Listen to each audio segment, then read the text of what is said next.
with spit.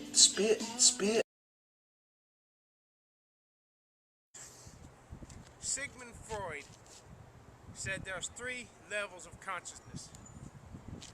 Human consciousness, or the level we operate on now, the ego, and the superego.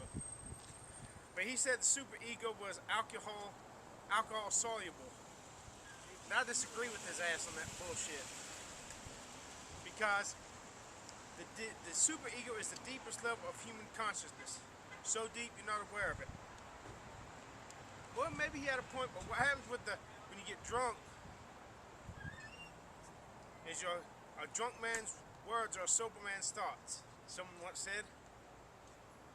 And when you use drugs and LSD and get high, it raises the subconscious level to the conscious level. That is why you see pink elephants, and why if you're an evil person, it brings out the dark demons of your soul. And if you're basically a good person, it makes you all ah. It's being drunk just loosens your inhibitions, and all your subconscious thoughts come out because you got nothing to stop you from saying it. I disagree with Sigmund Freud's analysis. Maybe it's because I don't fucking understand what he was saying. Maybe if I understood what he was saying, maybe it'd make perfect fucking sense. But anyways, here's the way I see it. You got consciousness, which is the level we're at right now. Everyday experience, everyday life experience, your memories. Oh, I remember. I feel good, or I feel shitty. And then you got subconscious. All your deep thoughts that you might not aware of, but they're there, and they reveal themselves in your conscious level of thinking, your conscious level of feeling, and your conscious level of experience. But then, and maybe you probably got a level of consciousness beneath your subconscious, but then you got what I call the assembly level consciousness. No, shit. The assembly language consciousness. The very deepest core that actually makes up who and what you are. Some call it the soul. We're not going to fucking call it that in this fucking video. We're just going to keep it strictly fucking scientific. Let's take a fucking computer. You got the desktop. You got the page and the windows you're working on. Whether it's a YouTube video or shit. Or what the fuck ever, whether it's a project you're working on, a spreadsheet. That is the consciousness level. That is synonymous with the consciousness level of a human being. And then you got the hard drive. And that is the subconscious level, because the hard drive, you can bring it up to the, you're not aware of it on the computer screen until you bring it up, the hard drive. But then you got the assembly language. That's the actual zeros and ones by which everything, all the computers, desktop and hard drive operates on. It's the rules by which it operates. And when you're working that project, that spreadsheet, or that YouTube video, you are totally unaware of the assembly language that makes it possible, but it's there. And you might not be aware of, say, another YouTube video or another program until you bring it up, but it's from the hard drive to the desktop conscious level. So it is with fucking human beings, goddammit. This is what I think causes near-death experiences. The assembly language that actually makes a human being. Human beings are programmed from the core of their being in their assembly language consciousness to want to be loved and to love, to perpetuate the species. And this programming guides the subconscious and the conscious levels of human experience. that is why Howard Storm in his fucking near-death fucking experience, he sees and talks to Jesus and the angels.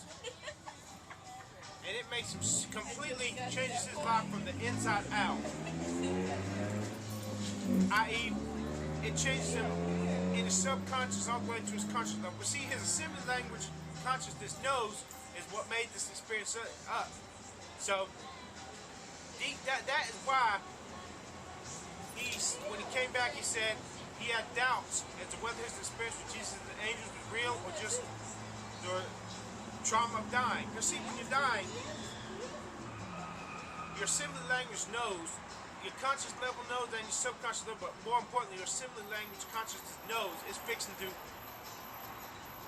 end of transmission, power cut off. So, the very fabric that makes us us, the desire to love and to be loved,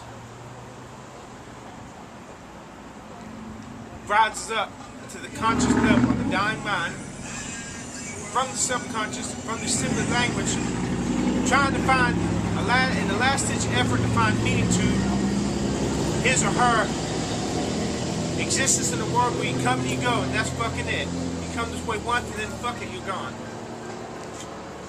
So, because humans are hardwired to love and to be loved, you're given a life review, trying to see how you loved others. Because love is how we perpetuate the species. If we love one another, we'll promote each other and we'll get along, and we'll get along just fine forever. And that is the meaning that the assembly language is guiding the subconscious and conscious level to look for. Did you perpetuate the species? And it can fool the subconscious and conscious level in thinking that there's a God, that there's a hereafter, but the assembly language knows there's not a hereafter.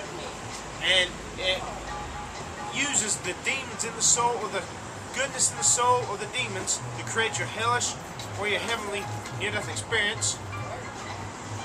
In the last-ditch effort to find meaning to this existence called life. And if you've had evil in your soul, it's torment, because nobody really, in their assembly language consciousness wants to be evil.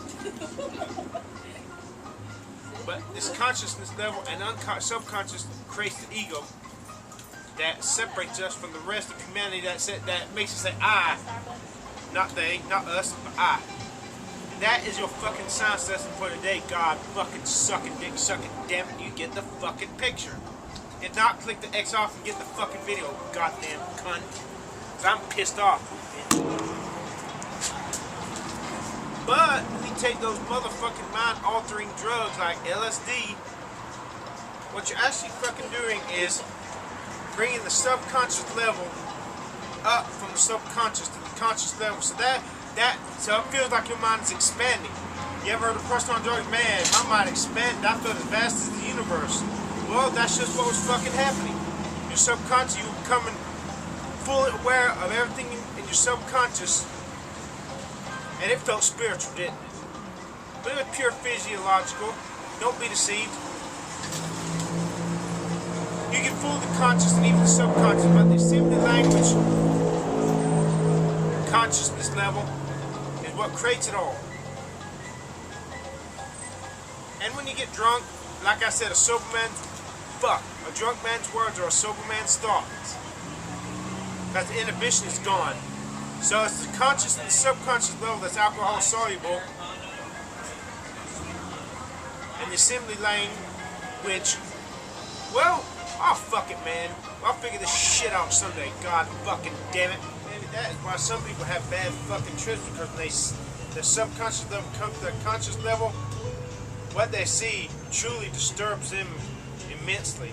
You ever heard some people are afraid to look within themselves and what they might find? Well, what they find really scares the fuck out of them. And it's manifested in bugs on their arms and shit like that. Likewise, if you take marijuana, it stimulates the pleasure centers in the brain. But if you got nothing in life to be happy about, you're going to be like, Let me smoke another joint. That still ain't gonna do me any fucking good. You gotta have something to be happy about.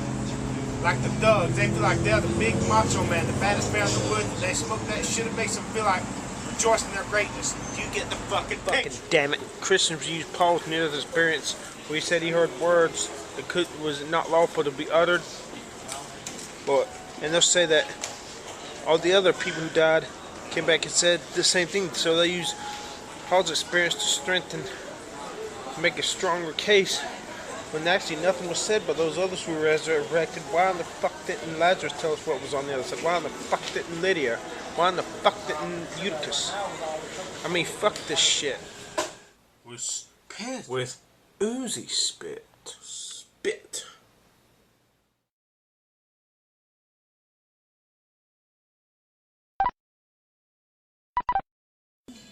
With spit, spit, spit.